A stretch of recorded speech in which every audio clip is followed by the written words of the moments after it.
पर 3 महीने हो गए और अभी तक कुछ नहीं हुआ। बच्ची को ऐसे वहाँ पे कैद करके रखा है बिना कोई फॉल्ट के। अब हमारी सिचुएशन बहुत ख़राब हो चुकी है।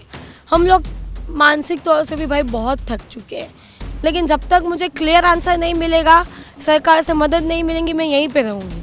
नमस्कार, आप देख रहे हैं सौगंध टीवी और मैं हूं अंकित वर्मा। हम खा चुके हैं सौगंध की अरीहा को। 2 साल की बिटिया को अपने देश भारत वापस लाना ही है। हम ये मुहिम चला रहे हैं कि अरीहा को देश लाना है। हमने आपको बताया था, लगातार बता रहे हैं आपको कि कैसे अरीहा के जो माता पिता हैं वो भारत में है इस वक्त और दर दर की ठोकरें खा रहे हैं और ये कह रहे हैं कि जल्दी से जल्दी उनकी बिटिया उनकी गोद में आ जाए।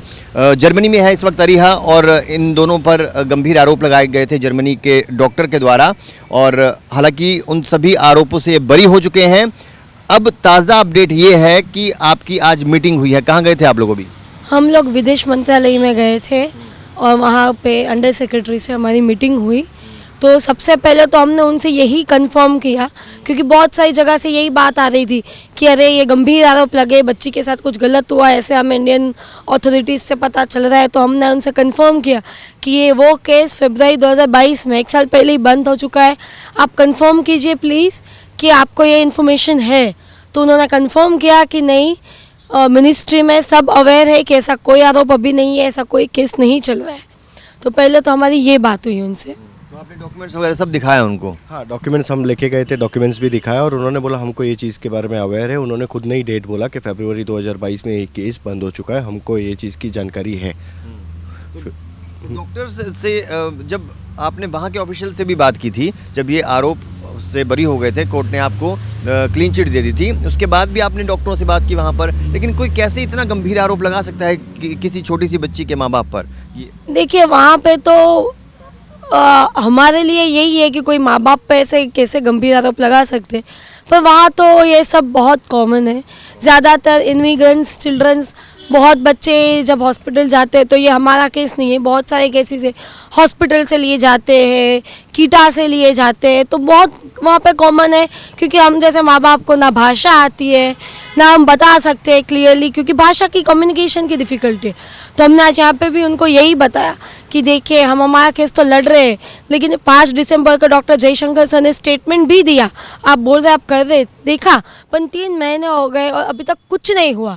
बच्ची का इंडिया रिपाट्रिएशन तो दूर, बच्ची को वहाँ पे काउंसलर एक्सेस नहीं मिल रहा, कम्युनिटी में एक्सेस नहीं मिल रहा, बच्ची को ऐसे वहाँ पे कैद करके रखा है बिना कोई फॉल्ट के। आप यहाँ पे कर रहे, पर कहीं पे शायद इंडियन एम्बेसी से कोई चूक हो रही है, क्या हो रही है वो आप पहचानिए, क्योंकि हमें वहाँ से कोई क्लियर आंसर नहीं मिल रहा है, इसलिए हमें बार बार यहाँ पे आना पड़ रहा है। हमने उनको ये भी पूछा कि आप हमें बताइए कि आगे अभी 31 मार्च को कोर्ट की तारीख है, आपने क्या सोचा है, बच्ची की कैसे मदद करें? तो उन्होंने बस यही बोला, हम कर रहे करेंगे, वहाँ पे इंडियन एम्बेसी देखेगी, वो ग्राउंड लेवल पे काम करेगी। पर वहाँ से अभी तक हमें कोई इन्फॉर्मेशन नहीं है कि वो 31 तारीख को क्या करने वाले हैं, उनका क्या प्लान है, वो कि वो कैसे करने वाले हैं, कोई हमको इन्फॉर्मेशन है ही नहीं। तो मैंने उनको रिक्वेस्ट किया कि देखिए, अगर ऐसा है तो आप मुझे हायर अथॉरिटी से मीटिंग दिलवाएं, आप मुझे डॉक्टर जयशंकर जी से मीटिंग दिलवाएं। हम डॉक्टर जयशंकर जी को खुद मिलना चाहते हैं, तो हम इंडिया से वापस नहीं जाएंगे। तो उन्होंने पूछा भी कि आपकी हियरिंग है तो आपको जाना पड़ेगा। मैंने बोला मैं हियरिंग के लिए 1 दिन जाऊंगी, मैं वापस आ जाऊंगी, लेकिन जब तक मुझे क्लियर आंसर नहीं मिलेगा, सरकार से मदद नहीं मिलेंगी, मैं यहीं पे रहूँगी। मैं बिना मिले मैं नहीं जाने वाली हूँ भाई। और क्या आश्वासन दिया गया? और इनसे मिनिस्ट्री में तो आप पहले भी मुलाकात कर चुके हैं, कई बार आपने मुझे कहा, तो आज भी यही बात हुई कि आश्वासन दिया गया, भरोसा दिया गया कि समय लगेगा इन चीज़ों में? हाँ, बस यही बोला गया। ये चौथी बार मीटिंग रहेगी। मैं पहली बार आया था क्योंकि मैं उधर जॉब करता था। धारा 4 बार ऑलरेडी आ चुकी है, चौथी बार था। हमें यही बोला गया कि लाइक हम लोग 31 मार्च की हियरिंग के लिए भी क्या करना है देख रहे हैं, लेकिन ऑलरेडी 2 वीक ही बाकी है, लेकिन क्या कर रहे हैं हमको कुछ बताया नहीं गया। हमने उनको ये भी बताया कि लाइक जैसे एम्बेसी के लॉयर को आने को भी मना कर दिया है कोर्ट ने, तो आपका इसके ऊपर क्या डिसीजन रहेगा या फिर आप क्या स्टैंड लेना चाहेंगे? तो उन्होंने बोला वो भी हम लोग ढूंढ रहे क्या करेंगे, लेकिन अभी तक हमको कुछ बताया नहीं गया कि क्या करेंगे वो लोग। हमने उनको क्लियर बताया, देखिए, अब हमारी सिचुएशन बहुत ख़राब हो चुकी है, हम लोग मानसिक तौर से भी भाई बहुत थक चुके हैं। दूसरा, अभी इनकी जॉब भी नहीं है, तो अभी फिनेंशियल दिक्कत भी बहुत है। अगर जॉब नहीं मिली तो जून में तो वीज़ा भी एक्सपायर हो रहा है। तो मैंने बोला फिर जून में अगर जॉब नहीं मिली और वीज़ा एक्सपायर हो तो हमें तो इंडिया आना पड़ेगा। तो आप बच्ची को कैसे लाएंगे? ये सारे सवाल हमारे सामने खड़े हैं। आप हमें ये सारे सवालों का जवाब दीजिए। आप बोल रहे हैं कि वो बोल रहे हैं कि अभी 31 को ही आपकी ईयरिंग, आप उस पर फोकस कीजिए। तो जैसे हम बोल रहे हैं कि ईयरिंग आपको पता है, तो आपका क्या स्टैंड है वो ईयरिंग में? आप देखिए, क्योंकि हमारे पास ना जॉब है, ना पैसे है, ना कुछ है। हमारे पास वीज़ा एक्सटेंड नहीं होगा तो इंडिया आने के अलावा कोई ऑप्शन नहीं बचेगा। फिर सरकार क्या करेगी, कैसे मदद करेगी बच्ची की? तो उन्होंने, और मैंने बोला अगर आपके पास जॉब नहीं तो हमें हायर अथॉरिटी से मिलवाए, हम उनसे बात करना चाहेंगे। तो उन्होंने बोला वो बात करके बताएंगे कि अपॉइंटमेंट हो सकती नहीं, जैसे हमें कुछ पता चलेगा हम आपको बताएंगे। उन्होंने एक चीज़ के ऊपर फोकस किया। उन्होंने एक चीज़ बोला कि लाइक आपको जो पेरेंट चाइल्ड फैसिलिटी में रहने को बोला गया है, वो ऑप्शन ले लेना। वो ऑप्शन तो हम लेने ही वाले हैं। वो ऑप्शन क्या होता है उस ऑप्शन में? वो ऐसा रहता है कि लाइक एक इंस्टीट्यूट रहता है जहाँ पे आइदर दोनों पेरेंट और चाइल्ड साथ में रहते हैं, या फिर आइदर मदर और चाइल्ड, और आइदर फादर और चाइल्ड वहाँ पे रहते हैं। 3 साल तक बोला गया है, या 6 साल तक, जब तक बच्ची 3 साल की होती है या 6 साल की होती है तब तक। और उसके बाद में बच्ची को पूछा जाएगा कि बच्ची को किधर जाना है। जब भी बच्ची अभी बोल रही है कि मेरे को मम्मी पापा के पास जाना है, तो नहीं सुन रहे। 3 साल के बाद जब भी बच्ची बोलेगी कि जाना है, तभी वो लोग क्या सुनेंगे हमें नहीं पता। अभी जब भी बोल रही है तभी नहीं सुन रहे, तो आगे कैसे सुनेंगे वो भी नहीं पता। दूसरी चीज़, हमें ये चीज़ तो ऑलरेडी चाइल्ड सर्विसेज ने बोल दी थी कि अगस्त तक उन लोग के पास ऐसी कोई फैसिलिटी ही नहीं है।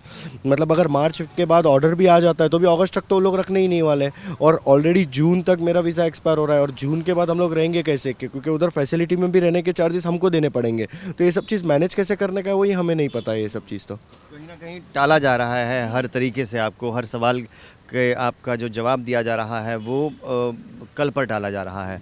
तो हमने इस खबर को प्रमुखता से दिखाया है। हमें अरिहा को वापस देश लाना है, भारत लाना है, और हमने सौगंध खाई है, सौगंध वतन की। आपसे भी गुजारिश है, आपसे सहयोग की उम्मीद हम कर रहे हैं। ज़्यादा से ज़्यादा इस वीडियो को शेयर कीजिए ताकि ये हायर अथॉरिटीज़ के पास पहुँचे, पीएम मोदी तक ये वीडियो पहुँचे, विदेश मंत्री तक ये वीडियो पहुँचे। और मैं आपसे दरख्वास्त करूँगा, रिक्वेस्ट करूँगा कि इस खबर के बारे में ज़्यादा से ज़्यादा लोगों को बताइए, क्योंकि ये ना सिर्फ एक खबर है, ये लड़ाई है इंसाफ की। ये लड़ाई है उस 2 साल की छोटी बिटिया की जिसे नहीं मालूम कि वो इस वक्त जर्मनी में क्यों है, और उसके माँ बाप क्यों यहाँ पर दर दर की ठोकरें खा रहे हैं। वीडियो को शेयर कीजिए। किस तरह कंटेंट देखना चाहते हैं ये बताइए। फिलहाल के लिए इतना ही। बने रहिए सौगंध टीवी के साथ। आप देख रहे हैं सौगंध टीवी, सौगंध वतन की।